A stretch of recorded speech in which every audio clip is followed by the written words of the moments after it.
Pernahkah kamu merasa sulit tidur karena pikiranmu terus berjalan tanpa henti? Atau kamu sering mengulang kejadian yang sama di kepala berkali-kali, seolah mencari jawaban yang tidak ada? Selamat datang di dunia overthinking.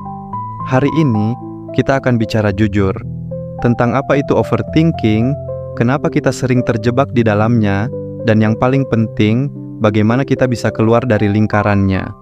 Apa itu overthinking? Overthinking bukan sekadar berpikir terlalu banyak. Ia adalah kebiasaan memikirkan sesuatu secara berulang, berlebihan, dan seringkali tanpa solusi. Kita overthinking tentang masa lalu, penyesalan, kesalahan, kata-kata yang kita ucapkan. Kita juga overthinking tentang masa depan, kekhawatiran, kemungkinan gagal, penolakan.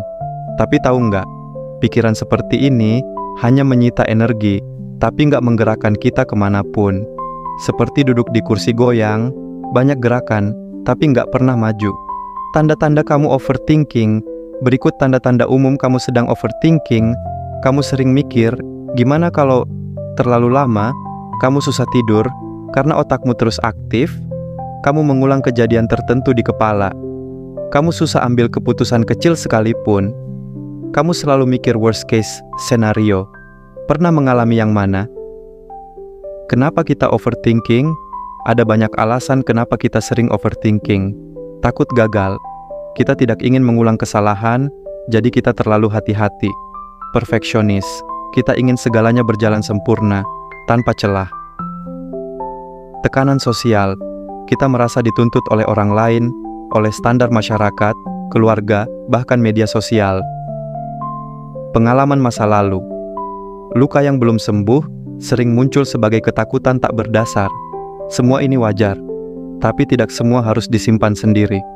Dampak overthinking pada kesehatan mental. Overthinking bukan hanya bikin capek mental, ia bisa menyebabkan gangguan tidur, kecemasan berlebihan, depresi ringan sampai berat, gangguan konsentrasi, masalah relasi dengan orang sekitar, dan lebih buruknya lagi, itu bisa jadi kebiasaan.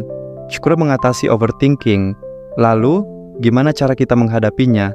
Berikut langkah-langkah praktis yang bisa kamu coba mulai hari ini. 1. Latihan mindfulness, kesadaran penuh. Fokus pada napas, sadari tubuhmu. Rasakan momen saat ini. Cobalah meditasi 5-10 menit tiap pagi. Awalnya sulit, tapi lama-lama menenangkan. Tulis pikiranmu di jurnal tulis, semua isi kepala. Nggak perlu bagus, hanya tulis. Biasanya, setelah dibaca ulang, kamu akan sadar 80% itu hanya asumsi. 3. Terapkan teknik 5-4-3-2. 1. Lihat 5 benda, sentuh 4 tekstur, dengar 3 suara, hirup 2 aroma, rasakan 1 rasa. Teknik ini membantu grounding atau menstabilkan pikiran. 4. Olahraga ringan berjalan kaki 15 menit pun bisa membantu melepaskan hormon stres. 5.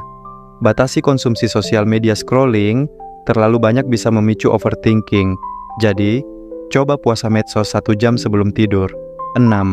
Jangan ragu bicara ke orang terpercaya. Terkadang, yang kita butuhkan hanya didengar. Kapan harus mencari bantuan profesional? Kalau overthinking sudah sangat mengganggu. Kamu merasa tidak bisa mengontrol pikiran sendiri, kamu merasa tidak berharga, atau kamu tidak bisa menjalani rutinitas harian seperti biasa, maka jangan ragu. Konsultasi dengan psikolog adalah bentuk keberanian, bukan kelemahan. Kamu lebih kuat dari pikiranmu. Kita semua pernah overthinking, tapi bukan berarti kita harus tinggal di sana. Pikiran adalah alat, bukan penguasa.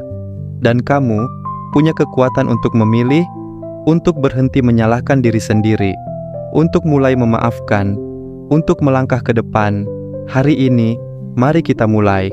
1 napas, 1 langkah, 1 keberanian kecil untuk hidup lebih damai. Kalau kamu merasa video ini bermanfaat, jangan lupa like, share, dan subscribe.